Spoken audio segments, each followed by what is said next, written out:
Hey there. I'm really glad that you're taking a few minutes to sit down and listen to this with me today. If you're tuning in, it's probably because there is something in your life right now that feels incredibly heavy, sticky, or hard to resist. Maybe it's a craving for a cigarette, a drink, or a certain food. Maybe it's the intense magnetic pull to check your phone for the 100th time, to snap at someone you love, or to dive into an old habit that always promises comfort but leaves you feeling empty and regretful afterward. Whatever it is for you, you are in the right place.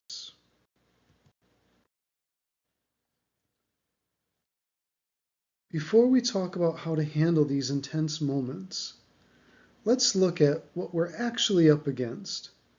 To understand how to change our relationship with these habits, we have to look at how cravings actually work inside of us. I want to start by saying something really vital. Nothing is wrong with you for feeling this pull. Having cravings or intense urges doesn't mean that you lack willpower, and it certainly doesn't mean that you're failing. It just means that you have a human brain. Our brains are incredibly efficient machines. At some point in your life, that unhelpful habit gave you a sense of comfort, relief, or a temporary escape from the stress of your pain. Your brain remembered that shortcut. Now, whenever you feel anxious, lonely, bored, or physically uncomfortable, your brain instantly yells, "Hey, do that thing! It works!"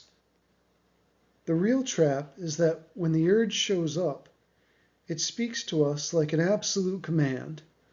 It feels like we only have two choices: fight the discomfort endlessly with gritted teeth, or give up completely and give in just to make the tension stop.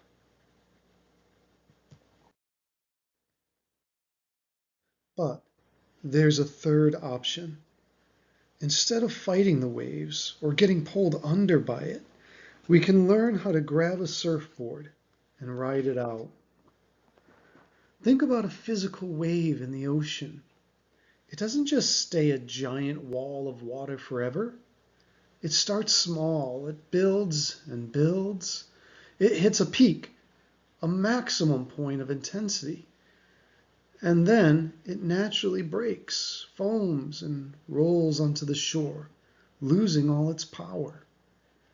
Urges do the same exact thing. If we don't feed them by giving in, and we don't exhaust ourselves by panicking and trying to fight them, they will subside on their own. They always break. So, how do we actually surf? Imagine a craving is hitting you right now. Instead of automatically reacting, I want you to pause, take a deep breath, and try these 3 steps. Notice, name, and breathe. Let's go ahead and look at what each of these steps actually looks like when you're in the middle of a storm.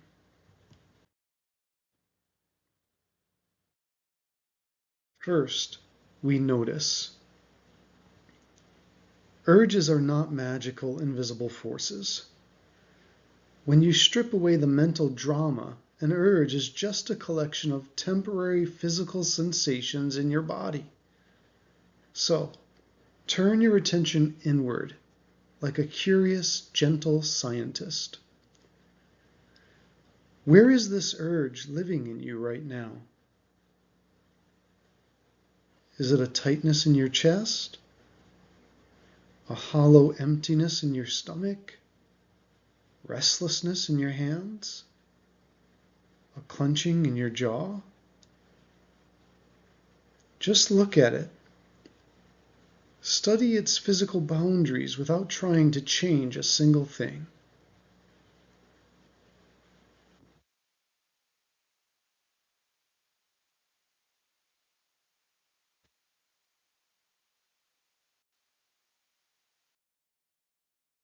Next, we name it. Give the feeling a quiet, gentle label. Mentally say to yourself, ah, there you are. There's the pull to scroll through my phone. Or, I'm experiencing the craving to pour a drink. By naming it, you create a tiny, powerful boundary between you and the feeling.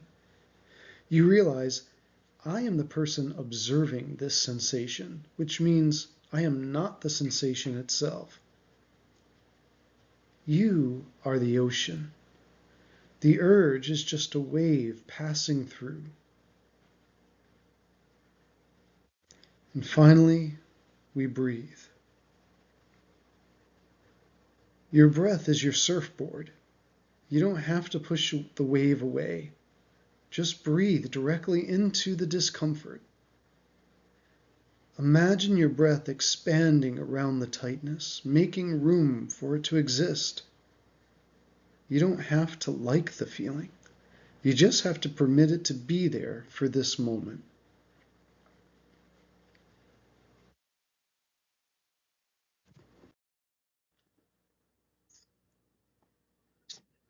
Take a look at this curve.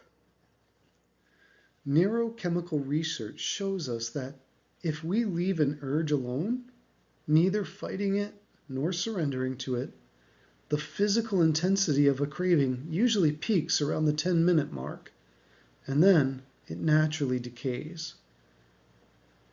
When you are in it, it feels like the discomfort will rise forever until you break.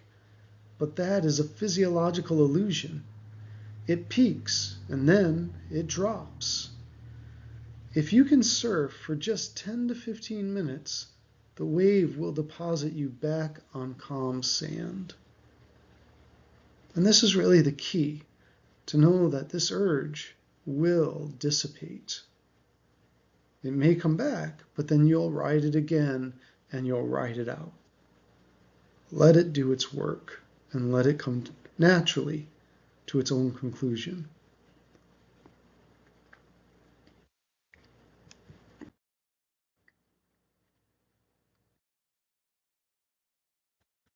There is a beautiful saying by mindfulness pioneer Jon Kabat-Zinn. You can't stop the waves, but you can learn to surf. This is the heart of our practice. The goal of urge surfing isn't to make the waves of life magically disappear. The goal is to show yourself that you are strong enough to handle the ride.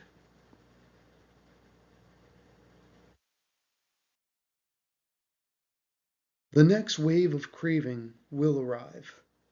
It is a natural part of being alive and human. But when it does, you don't have to be helpless. Find your breath, step onto your board, and ride it out.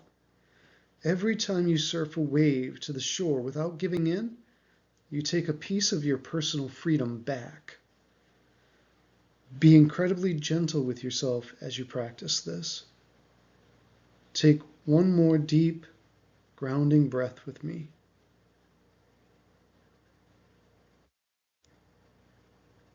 And I'll see you next time.